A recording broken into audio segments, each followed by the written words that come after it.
Please come in from the cold. It's warm and safe inside. Christmas had always been a difficult time for him. The house felt quieter during December. The walls seemed colder, even with the heater on. Every year, he told himself he was used to it. Every year, he still felt the same small ache in his chest when Christmas lights appeared on other people's homes. He lived alone in a modest place on the edge of town. Nothing fancy. Just clean, quiet, and filled with memories he never talked about. This year felt no different until the phone rang. He stared at it for a moment before answering. When he heard his son's voice, his heart lifted in a way it hadn't in a long time. "Dad, we were wondering if you'd like to come over for Christmas." The words didn't come right away. He had to swallow first. "Yes," he said softly. "I'd like that." After the call ended, he sat there longer than usual, holding the phone in his hand. A small smile appeared, one he didn't even realize was there. For the first time in years, he wasn't going to spend Christmas alone. In the days that followed, he prepared carefully. He washed his best clothes, even though they were old. He wrapped a simple gift he had saved up for, nothing expensive, just thoughtful. He even practiced what he might say, hoping not to say the wrong thing. He didn't want to be a burden. That thought stayed with him more than he liked. On Christmas afternoon, he stood in front of the mirror. His hair was neatly combed. His coat was brushed clean. He looked older than he remembered, but his eyes held something new. Hope. The drive to his son's house felt longer than usual. Streets were full of lights and decorations. Families walked together, laughing. He watched them through the windshield and told himself not to compare. When he arrived, the house looked beautiful. Warm lights glowed through the windows. A wreath hung on the door. It looked like the kind of home where happiness lived. He took a deep breath and knocked. The door opened. And there she stood, his son's wife. Her smile didn't reach her eyes. "Hello," she said. Stepping aside, inside, the house smelled like food and pine. Christmas music played softly. The tree stood tall, decorated perfectly. Everything looked warm, yet something felt strangely distant. His son greeted him quickly. With a brief hug, "Glad you could make it, Dad," he said, but his eyes kept moving. Like his mind was somewhere else. The father nodded and smiled. Trying not to notice, as time passed, small things began to stand out. Conversation stopped when he entered the room. His chair was slightly apart from the rest. No one asked if he needed anything. He told himself he was imagining it. After all, he hadn't been around much. Life had pulled them in different directions. Maybe this was just how things were now. Dinner was quiet. Polite, too polite. His son's wife barely looked at him. When she did, her expression was tight, unreadable. He tried to help in the kitchen. She told him everything was handled. He tried to join a conversation. It ended quickly. Still, he stayed calm. He reminded himself he was lucky just to be there. Later that evening, as the light outside faded and snow began to fall, the mood in the house shifted. His son stepped outside to take a call. That's when she turned to him. Her voice was low. "Controlled? We need to talk," she said. His heart skipped. He nodded slowly. She didn't waste time. "You don't really belong here," she said, her words sharp but quiet. "This isn't working." He stared at her, unsure he heard correctly. "I think it would be best if you left," she added. The room felt suddenly smaller. He opened his mouth, but no words came. Outside, Christmas lights blinked softly. Inside, his heart began to break. He did not answer right away. The words hung in the air, heavy and unreal. For a moment, he wondered if this was some kind of misunderstanding. Maybe she was stressed. Maybe she didn't mean it the way it sounded. "You don't belong here." The sentence replayed in his mind again and again. I didn't mean to cause trouble," he finally said. His voice was calm, but inside something was shaking. "If I've done something wrong." She cut him off with a small shake of her head. "This is not about something you did today," she said. "It's about how things are." He looked around the room, hoping his son would walk back in, hoping this conversation would stop before it went any further. But the house remained quiet. Filled only with the soft sound of Christmas music playing from another room, she crossed her arms. This is our home now, she continued. We have our own life. Having you here just changes things. He felt his chest tighten. I was invited, he said gently. Your husband asked me to come. She sighed, clearly annoyed. Yes, but he didn't think it through, she replied. This isn't what I wanted for Christmas. There it was, not anger. Not shouting, just rejection. He lowered his eyes to the floor. The carpet was clean and warm under his shoes. Everything in the house was warm except the words being spoken. I don't want an argument, she added. I just think it's better if you leave now. Before it gets awkward. Awkward? That word hurt more than the rest. He nodded slowly. Years of holding his emotions in had taught him how to do that. How to accept things quietly. I understand, he said. Even though he didn't, he reached for his coat, his hands moving carefully. Like sudden movements might break something else inside him. At that moment, the front door opened. His son stepped back inside, rubbing his hands together from the cold. What's going on? He asked, sensing the tension. The father looked at him. Really looked at him. At the face he once held in his arms. At the boy he taught to ride a bike. At the man standing in front of him now, unaware of what had just happened. I was just leaving, the father said softly. His son frowned. Leaving? Why? Before the father could answer, his wife spoke. We talked, she said. It's better this way. The son looked confused, then uncomfortable. Dad, we can talk about this, he said, but his voice lacked strength. It wasn't firm. It wasn't protective. The father saw that too. No, he replied gently. There's nothing to talk about. Silence filled the room. The son opened his mouth, then closed it again. He looked between them, unsure where to stand. And in that moment, the father understood something painful. His son was choosing peace in his home over truth. He didn't blame him. Not fully. He had made the same kind of choices once. He put on his coat and picked up the small gift he had brought. He hesitated, then placed it quietly on the table near the door. Merry Christmas, he said. No one replied. When he stepped outside, the cold air hit his face like a wake-up call. Snow had begun to fall harder now, covering the ground in white. His breath formed small clouds as he walked down the steps. Behind him, the door closed. Not slammed. Just closed. Each step away from the house felt heavier than the last. The lights from the windows faded as he reached the sidewalk. The warmth he had hoped for was gone. Replaced by the sharp silence of the night, he walked without direction, letting his feet carry him forward. Memories flooded his mind past Christmas mornings, small hands opening gifts. Laughter filling rooms that no longer existed. He wondered when things had changed, or maybe they always had. And he just hadn't noticed. As he disappeared into the snowy street. One thing became clear: this Christmas would be remembered forever, but not for the reason he had hoped. The snow grew thicker as he walked. Each step left a mark behind him, but he did not look back to see them. He kept his eyes forward, focused on the road ahead, even though he did not know where it would lead. The cold slipped through his coat. His hands were stiff in his pockets. Still, he welcomed the cold. It was easier to deal with than what he felt inside. He walked past houses filled with light and sound. Laughter spilled through windows. Shadows of families moved behind curtains. He wondered how many of them knew how lucky they were.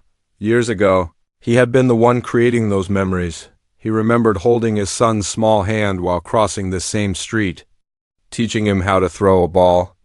Sitting beside him during school events, even when work was exhausting. He had done his best. Not perfectly, but with love. So, when did love become something that didn't fit anymore? He stopped at the corner and leaned against a street lamp. His breathing was heavy, not from the walk, but from the weight in his chest. He closed his eyes and let the memories come. There had been sacrifices. Long hours, missed chances to say certain things. He wondered now if silence had slowly built a wall he didn't know existed. A car passed slowly, its headlights washing over him. For a brief moment, he felt exposed, like someone might see the hurt written across his face, but the car moved on. He continued walking until the houses. grew quieter and the streetlights farther apart. The town seemed to fade into stillness. Eventually, he reached a small park. It was empty, covered in snow. The benches stood cold and unused, but he chose one anyway. He sat down carefully, his joints aching, and stared at the ground. Snowflakes landed on his coat, his hair, his shoulders. He didn't brush them away. He felt very tired, not just in his body, but in his heart. He thought about calling someone, anyone, but the idea felt heavier than the silence around him. What would he say? That he had been asked to leave? That he didn't belong? Instead, he reached into his pocket and felt the outline of his phone. He left it there. A sound broke the quiet footsteps. He looked up, surprised. A figure approached slowly from the path, bundled in a thick jacket, carrying a small bag. The person stopped a few steps away. Are you okay? A gentle voice asked. He hesitated. People rarely asked that question and truly meant it. I'm fine. He replied automatically. The figure didn't move on. You've been sitting here a while, the voice said. It's very cold tonight. He looked at the person now, not threatening. Just concerned. I needed some air, he said. The person nodded, as if understanding without needing details. Well, they said softly, there's a cafe down the street that stays open late on holidays. It's warm. He considered refusing. He almost did. But the word warm lingered in his mind. Thank you, he said quietly. The person gave a small smile and continued on their way. Leaving behind something unexpected. Kindness. He sat there for a few more minutes, letting the moment sink in. Then he stood up slowly and followed the direction he had been shown. The cafe was small, with foggy windows and soft yellow light. When he stepped inside, warmth wrapped around him like a blanket. The smell of coffee filled the air. Only a few people sat inside. No loud music. No pressure to explain himself. He took a seat near the window. As he warmed his hands around a cup, the events of the night replayed in his mind. The words. The silence. The door closing behind him. For the first time since leaving the house, his eyes burned.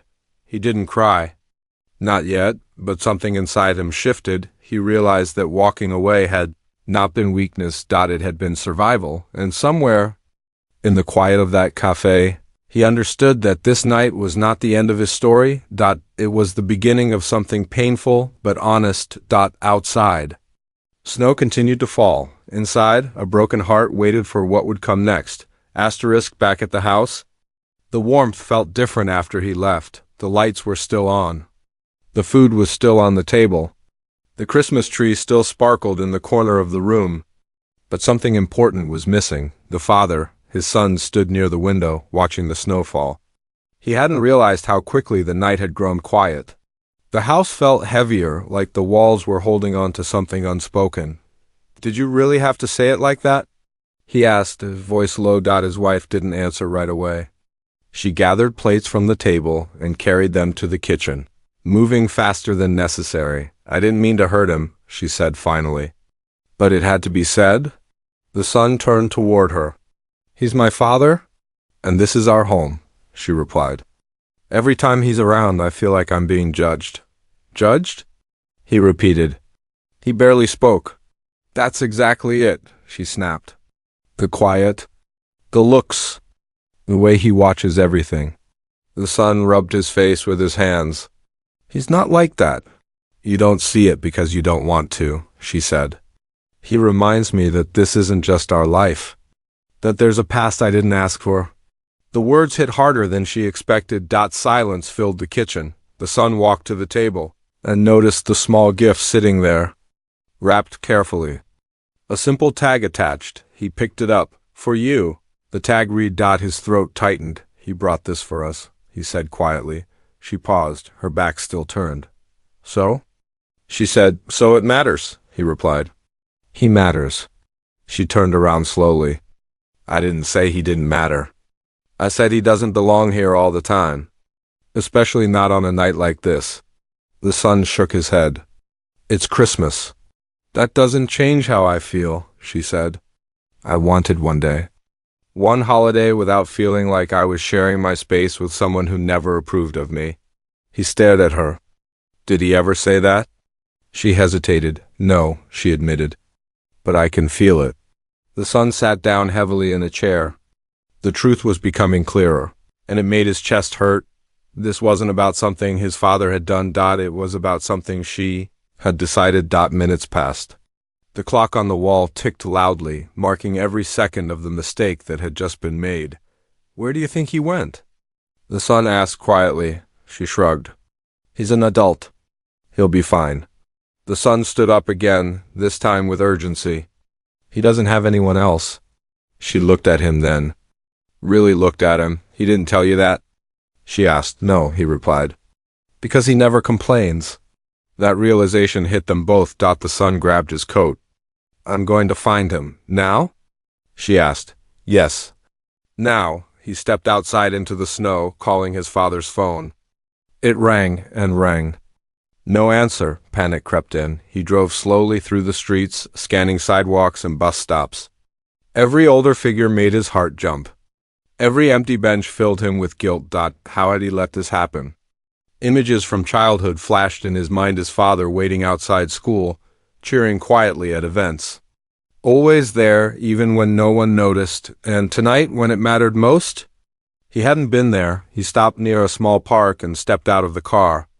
The bench was empty, covered in fresh snow. Fear tightened his chest.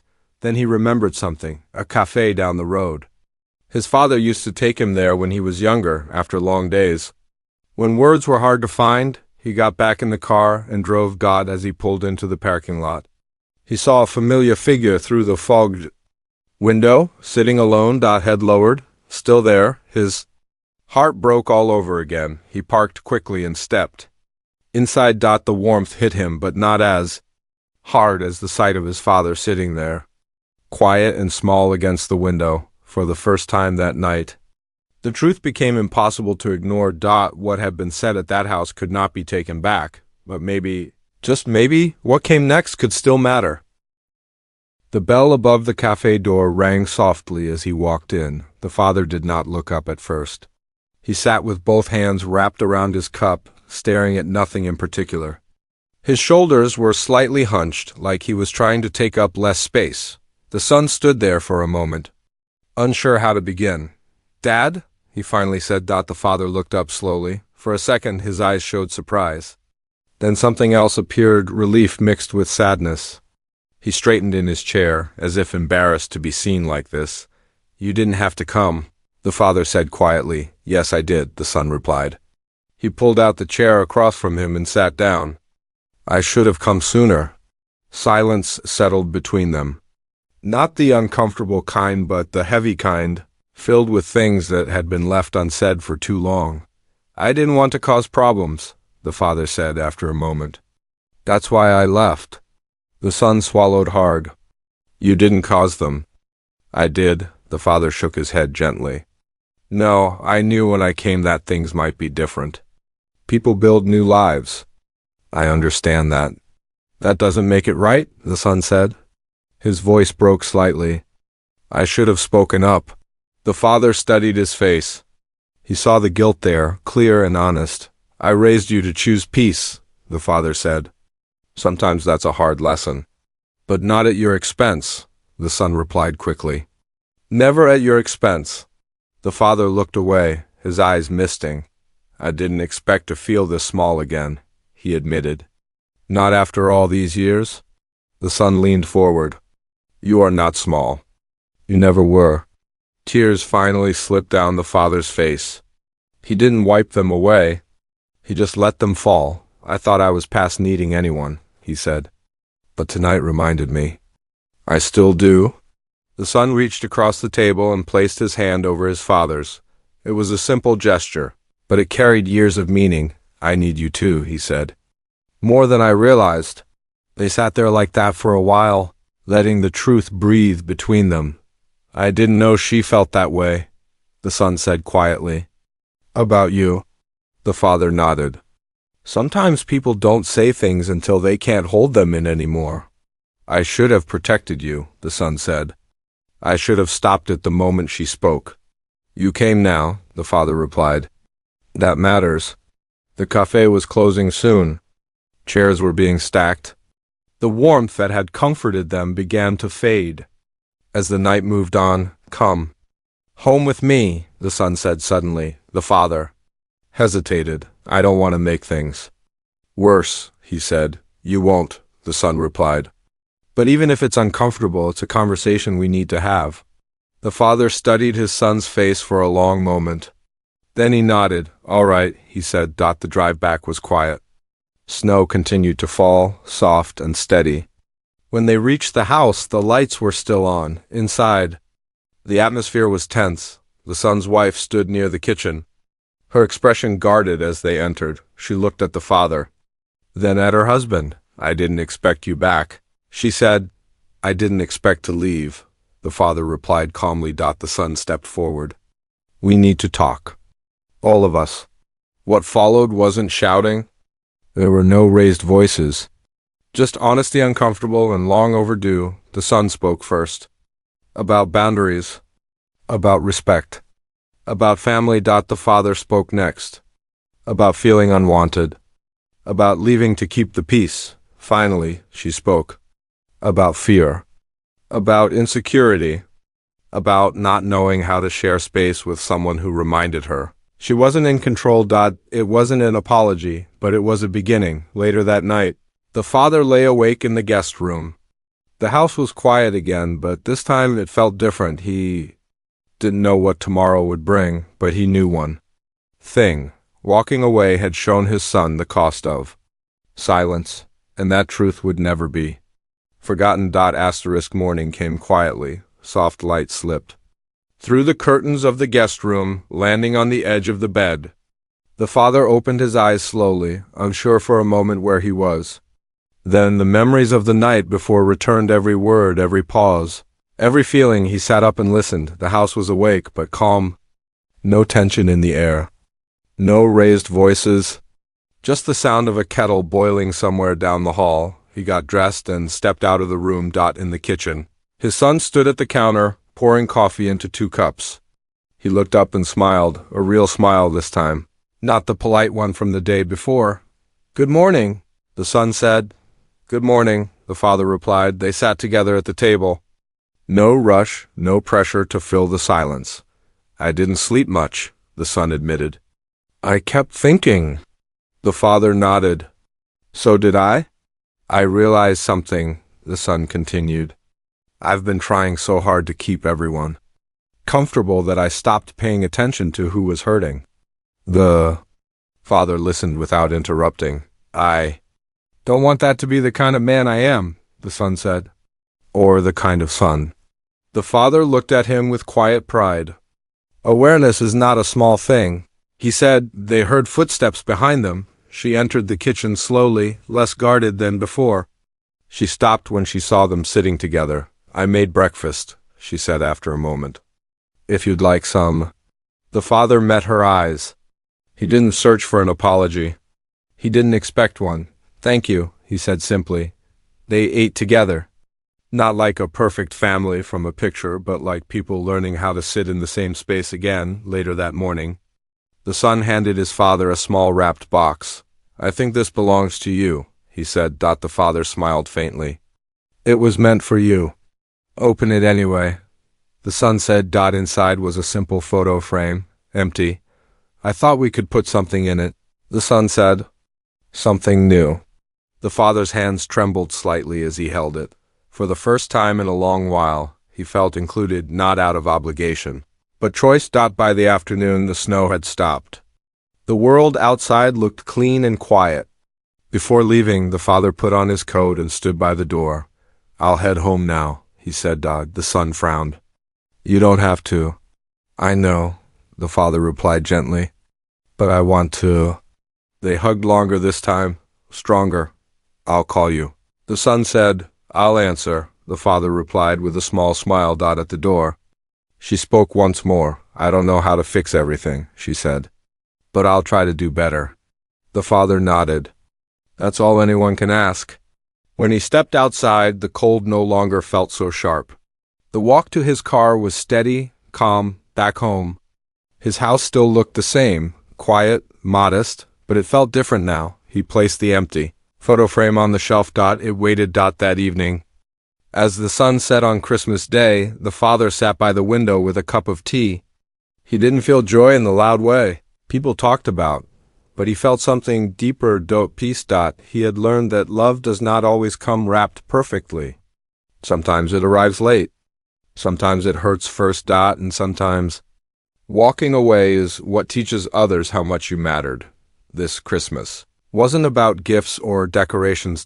It was about truth, and truth, he knew now, was enough.